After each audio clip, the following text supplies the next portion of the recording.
All right.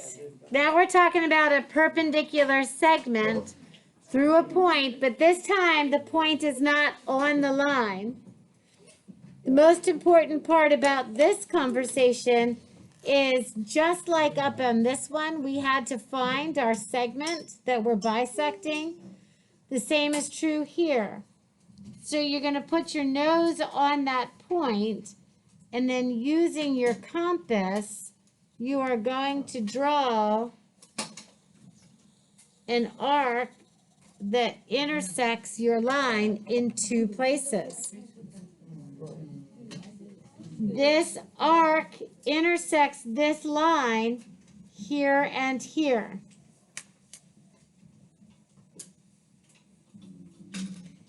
Now, because I've done that, what you don't realize is I've again created another isosceles triangle because these two distances are the same. So what I'm going to do now is put my nose on the end point.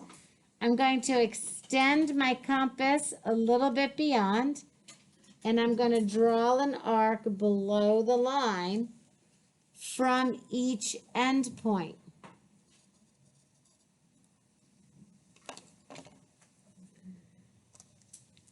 Then I'm going to take my straight edge and I'm going to connect that dot with that intersection. This is guaranteed to be perpendicular. My big question for you here is, why did I not draw the line, draw the arcs above the line? If you look at my directions, nose on the point, intersecting the line twice. I know why I do that, because I need a segment that I can bisect. I get that point. Once I put my nose on this intersection and I draw my arc below the line from my left and my right, and by the way, we skipped the step in here where I again have to open your compass.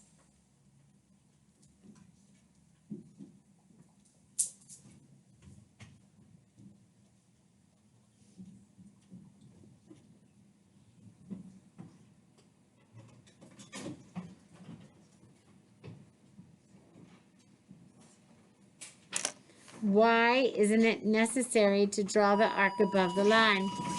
Think about it. So getting back into our construction where we talked about a perpendicular segment. I missed an R here. Through, T-H-R, a point not on the line.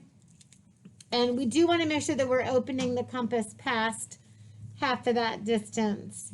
My question was, why is it not necessary to draw an arc above the line? So I put my endpoints here, and I opened it up to more than half, and I drew my arc below, and I came over here and I drew my arc below. How come here I had an arc above and below, but here just below? How come here I had an arc above and below, but here is just below? Any thoughts? Good? The point counts as an intersection. Yeah, this point is the intersection. So this point, that given point is the intersection of where my arcs would be. So we have that already happening because that point is equidistant from here.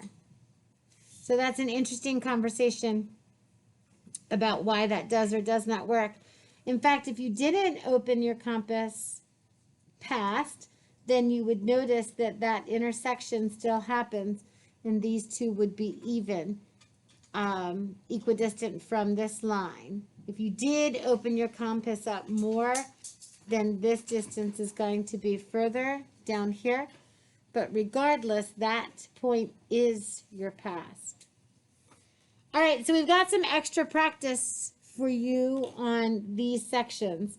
Copying a segment, and then bisecting this segment, and then constructing a line perpendicular to this line through that point. So those are extra constructions for you to do.